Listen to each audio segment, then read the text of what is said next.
Sir मैं बता रहा हूँ, मैं आपको मैं बिल्कुल प्रैक्टिकल बातें जो होती हैं, कोई प्रॉब्लम नहीं थी लॉकडाउन में सर। कोई प्रॉब्लम थी क्या? बस एक ही लुगाई का मुंह देखना पड़ रहा था। अच्छा, कोरोना के समय में हर आदमी हलवाई बनने की भी कोशिश कर रहा था। घर पे बैठा बैठा क्या करता, रसोई घर में ही मदद करा रहा था। जिसको देखो रसोई घर में घुसा है, हलवाई बनने की कोशिश कर रहा है। अच्छा, जो हलवाई नहीं बन सकता था मेरी तरह झाड़ू पोंछा कर रहा था। और क्या सोच रही हो, ये गंजापन यूं ही आ गया है? ये पोंछे का असर है जो यहाँ तक आ गया है। खूब झाड़ू पोंछा किया उन दिनों मैंने सर, और उसमें लगा रहता था चमका चमका के समर। और हमारे देश में जो मौतें हुई दहशत की वजह से हुई। दहशत फैलाने का काम कर रहा था टेलीविजन। कोरोना का वायरस स्टील पे 85 घंटे जिंदा रह सकता है। कोरोना का वायरस जो है प्लास्टिक पे 64 घंटे जिंदा रह सकता है। अब लोगों को मतलब चीजों को छूने में भी डर लग रहा था कि कहीं इस पर कोरोना का वायरस नहीं बैठा हो। अमिताभ बच्चन जी ज्ञान दे रहे थे उन दिनों, रोजाना प्रकट होते, कोरोना का वायरस जूतों के साथ भी आ सकता है। अरे मेरे बाप, हम घरों में कह दें जूते क्या सड़क पे टहलने जा रहे हैं जो कोरोना का वायरस लेकर के लौटेंगे। हालत खराब कर रखी थी। एम्स के डॉक्टर रोज टेलीविजन पर प्रकट होते, कोरोना के लक्षणों के बारे में बताते। इसमें सांस लेने में तकलीफ होती है, छींकें आती हैं, खांसी आती है, बुखार रहता है, मुंह का स्वाद चला जाता है। घरों में मसाले समाप्त हो रहे थे, सब्जियों में स्वाद नहीं आ रहा था, लेकिन हम कह नहीं सकते थे।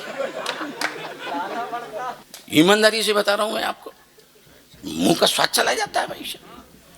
उन दिनों 2 लोग, मुझे पुलिस वाले भैया बैठे हुए हैं सर, मैं आपको प्रणाम करता हूं। उन दिनों आप अपने जान की बाजी लगाकर चौराहे चौराहे पर खड़े हुए थे। सही बता रहा हूं आपको, 2 ही लोग सेवा कर रहे थे, या तो डॉक्टर कर रहे थे या पुलिस वाले कर रहे थे। दोनों की सेवा में थोड़ा सा अंतर था। डॉक्टर इंजेक्शन लगाने से पहले पूछता था कि पहला किधर लगा। पुलिस ये विकल्प नहीं देती थी, जिधर से मन होता था उधर से ही सैनिटाइज करना शुरू कर देती थी। सर मैं बता रहा हूं आपको, सबसे ज्यादा कोरोना काल में अगर कोई मुसीबत में था तो हम थे। हम कवि लोग थे। नेता तो अपनी वर्चुअल मीटिंग कर रहे थे सर, हम कवि लोग बहुत दुखी थे। असल में हम घुमक्कड़ प्रजाति के लोग हैं।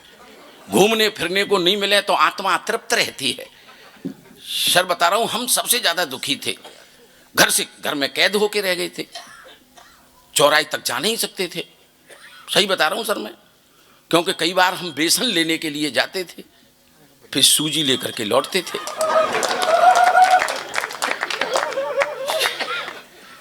हाँ, उस समय जो मैंने सूजी खरीदी थी आज तक पड़ी हुई है। ताली बजा दो आप तो ऐसे सुन। सर मैं बता रहा हूँ बहुत है ना। तो मैं घर में क्या था, अचानक एक दिन एक सब्जी वाला, सर नीरज भैया बिल्कुल सत्य घटना बता रहा हूँ, अतुल भैया, एक सब्जी वाला अपनी साइकिल की टोकरी पे सब्जी रख के मेरे दरवाजे पे आ गया। तो अंदर थोड़ी सी आशा की किरण जगी। मैंने कि भैया तू मेरे घर तक कैसे आ गया? चौराहे चौराहे पे तो पुलिस है यार, मैं तो कल बेसन लेने के लिए गया था और सूजी लेकर के लौटा था, तू मेरे घर तक कैसे आ गया? नहीं भाई साहब, सरकार का आदेश है, जरूरत की चीजें लोगों के घर तक पहुंचाई जाए, ये सरकार का आदेश है, तो मुझे किसी ने नहीं रोका। तो मेरे अंदर थोड़ी सी आशा की रेखा जागी। मैंने भैया ये काम कर सकता है क्या बाबूजी?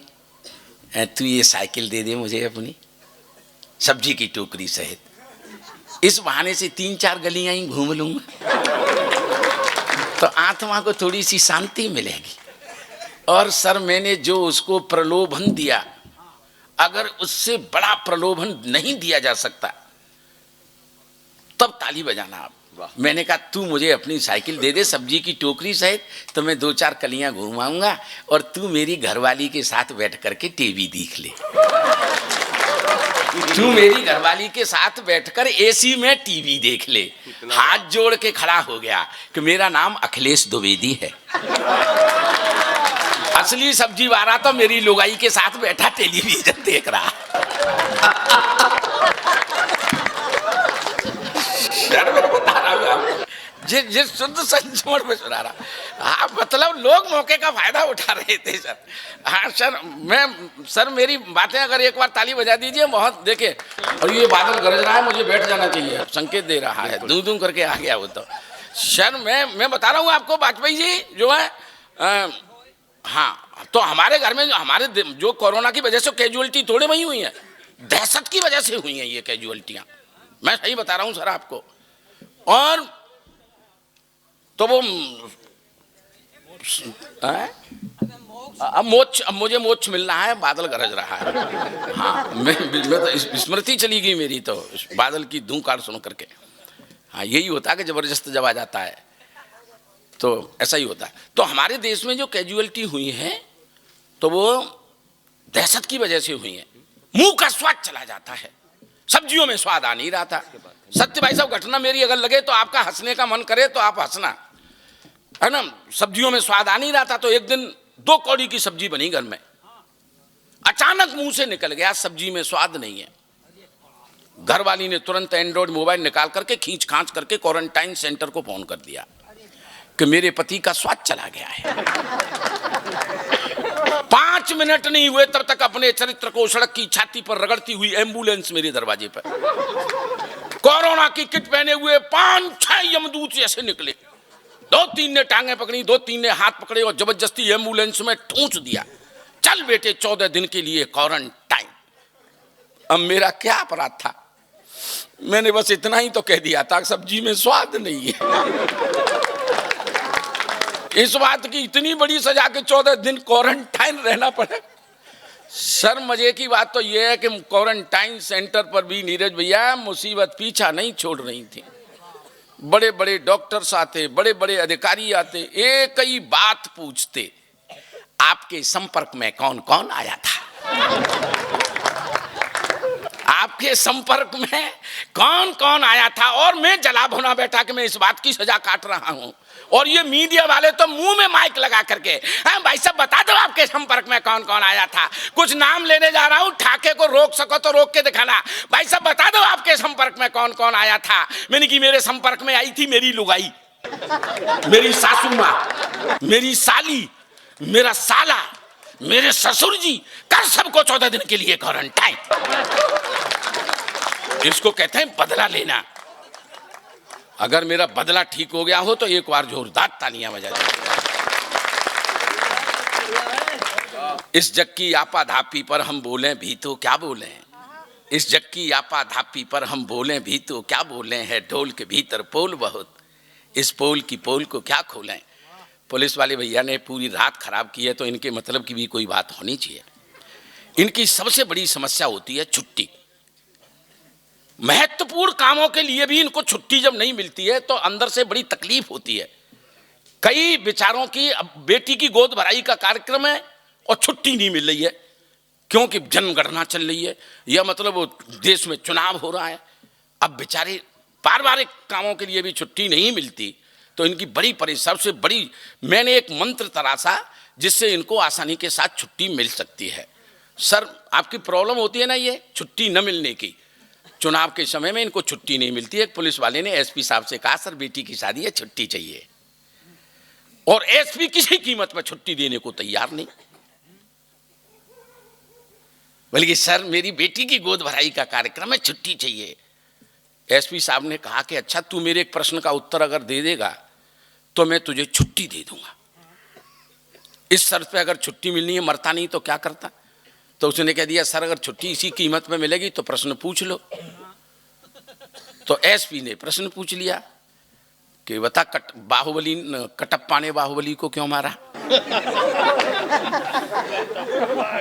अब बेचारा पुलिस वाला फंस गया, कटप्पा ने बाहुबली को क्यों मारा? मेरी दोस्ती थी, उसने मुझे फोन किया कि भाई साहब बड़ा अजीब समस्या है, एसपी इस शर्त पे छुट्टी देगा कि ये पूछ रहा है कि कटप्पा ने बाहुबली को क्यों मारा। तो मैंने कि कह दे छुट्टी नहीं दी थी।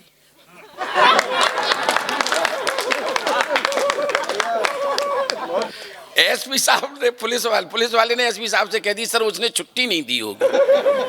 उन्होंने 1 महीने की छुट्टी दे दी कि जा अब तू 1 महीने तक मत। सर आप ताली बजा दो एक बार। सर बहुत प्रसन्न हुए, बहुत बहुत। सर तब मैं, लेकिन सर एक मछली जब पूरे तालाब को गंदा करती है, वरना ये अपनी होली मनाते हैं ना, दिवाली मनाते हैं, हमारी सुरक्षा में अपना पूरा समर्पण करते हैं, तब हम सुरक्षित इस तरह के कार्यक्रम कर पाते हैं। लेकिन एक मछली जब सारे तालाब को गंदा करती है, तब एक व्यंग्यकार पैदा होता है। एक दो चार व्यंग्य की बातें कह करके मैं अपना स्थान ग्रहण कर लेता हूँ। इस जक्की आपाधापी पर, इस जक्की आपाधापी पर हम बोले भी तो क्या बोले, है ढोल के भीतर पोल बहुत, इस पोल ढोल की पोल को क्या खोलें। चौराहे चौराहे पर खड़ा हुआ, देखो वो वर्दीधारी है, जेबों की भूख मिटाने को ठग डाली दुनिया सारी है। चौराहे चौराहे खड़ा हुआ, देखो वो वर्दीधारी है, जेबों की भूख मिटाने को ठग डाली दुनिया सारी है। चांदी की रोटी कहीं दिखे, कुकर की तरह झपटता है, चोरों के सम्मुख पूछ हिले, सज्जन को सदा दपटता है। चौराहे चौराहे खड़ा हुआ, देखो वो वर्दीधारी है, देखो देखो देखो वो वर्दीधारी है, जेबों की भूख मिटाने को ठग डाली दुनिया सारी है। चांदी की रोटी कहीं दिखे, भोक्कड़ की तरह झपटता है, चोरों के सम्मुख पूछ हिले, सज्जन को सदा दपटता है। इसकी अपनी करतूतों पर जो कविता समझना है हाथ खोल करके मेरा समर्थन करें। इसकी अपनी करतूतों पर नैतिकता शर्मिंदा है, मुर्दों की जेब टटोल रहा, कैसे कह दें ये जिंदा है। मुर्दों की जेब टटोल रहा, कैसे कह दें ये जिंदा है। धर्म तुला पर इसके कर्मों को हम तोलें भी तो क्यों तोलें, इस जक्की आपाधापी पर हम बोलें भी तो क्या बोलें। इस जक्की आपाधापी पर हम बोलें भी तो क्या बोलें। बैंक और बक्से की पहले पाई पाई लूटेंगे। मैं ये तो नहीं कह सकता कि आपको कभी पाला पड़ा होगा, लेकिन आपके पड़ोसियों को, आपके रिश्तेदारों को निश्चित रूप से सर पाला पड़ा होगा। मैं जो कहना जा रहा हूं, इस समाज का एक कड़वा सच, एक आईना आपके सामने प्रस्तुत करता हूं, एक नई तरह की बात कहने की। इस पर बहुत कम लोग लिखते हैं, लेकिन मैंने कोशिश की है। मेरी कलम कैसी चली है, मैं आपसे दस्तखत कराना चाहता हूं उन्नाव की धरती पर। सुनिएगा। बैंक और बक्से की पहले पाई पाई लूटेंगे, बैंक और बक्से की, बैंक और बक्से की पहले पाई पाई लूटेंगे, फिर वेंटिलेटर पर रख देंगे जब प्राण तुम्हारे छूटेंगे। बैंक और बक्सों की पहले पाई पाई लूटेंगे, बैंक और बक्से की पहले पाई पाई लूटेंगे, फिर वेंटिलेटर पर रख देंगे जब प्राण तुम्हारे छूटेंगे। रोगों की जांच कराने में चंदा तारे दिखला देंगे, रोगों की जांच कराने में, रोगों की जांच कराने में अगर ऐसा होता हो तो मेरा समर्थन करना। रोगों की जांच कराने में चंदा तारे दिखला देंगे, बस 4 दिनों में बीबी के जेवर गहने बिकवा देंगे।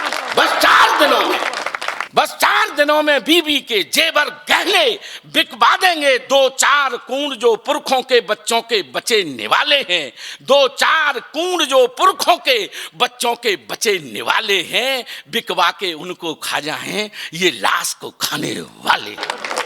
बिकवा के उनको खा जाएं, बिकवा के उनको खा जाएं ये लाश को खाने वाले हैं। पोशाक भले उजली उजली किंतु आत्मा काली है, जिनको हम ईश्वर समझ रहे अब लाशों का व्यापारी है। जिनको ईश्वर कहते आए वो लाशों का व्यापारी है। रोगों का भय दिखलाकर जीवन रस में विष घोलें, इस जग की आपाधापी पर हम बोलें भी तो क्या बोलें। इस जग की आपाधापी पर हम बोलें भी तो क्या बोलें। दोस्तों, मेरा एक सबसे महत्वपूर्ण सुझाव आज का मैं ये देना चाहता हूँ कि ये जो संबंध हैं, मैंने कहा कि संबंधों के आंगन में तो दिल से दिल की दूरी है, इन संबंधों को बचाए रखिएगा। हमारे संबंधों पर बहुत बड़ा खतरा है, इसलिए संभवतः हमारे हिंदू पर खतरा है। ये आप मानिएगा मेरी बात को। सर आप चल दिए क्या? मैं क्या कि मैं आपको एक ठाका सौंप करके मैं बस जाना चाहता हूँ। सुनिएगा, हमारे ये जो संबंध होते हैं वो महत्वपूर्ण होते हैं ईमानदारी से। इनमें औषधीय गुण होता है। मैं आपको बताता हूँ, संबंधों में औषधीय गुण होता है। अगर संबंधों में औषधीय गुण नहीं होता तो कोरोना से ईश्वर भी हमारी रक्षा नहीं कर सकता था। ये जो हमारे संबंध होते हैं ना, ये इनमें ही औषधीय गुण होता है। इसीलिए हमारे ऋषि मुनियों ने, हमारे पूर्वजों ने एक परंपरा डाली थी कि घर पे कोई बीमार हो जाए तो उसको मिलने के लिए, उसको देखने के लिए आप जरूर जाइएगा, क्योंकि उससे जो औषधीय गुण होता है, जो अंदर प्रसन्नता जागृत होती है, उससे उसके रोग का छुटकारा मिल जाता है। लोग चल दिए इसलिए मैं भी बैठ रहा हूँ। मेरे हाथ में सिर्फ इसलिए कोई दुखी रेखा नहीं है। बाबा के दरबार में ये बात कहना चाहता हूँ कि मेरे हाथ में सिर्फ इसीलिए कोई दुखी रेखा नहीं है, माता पिता के अलावा मैंने किसी भगवान को देखा नहीं है। माता पिता के अलावा मैंने किसी भगवान को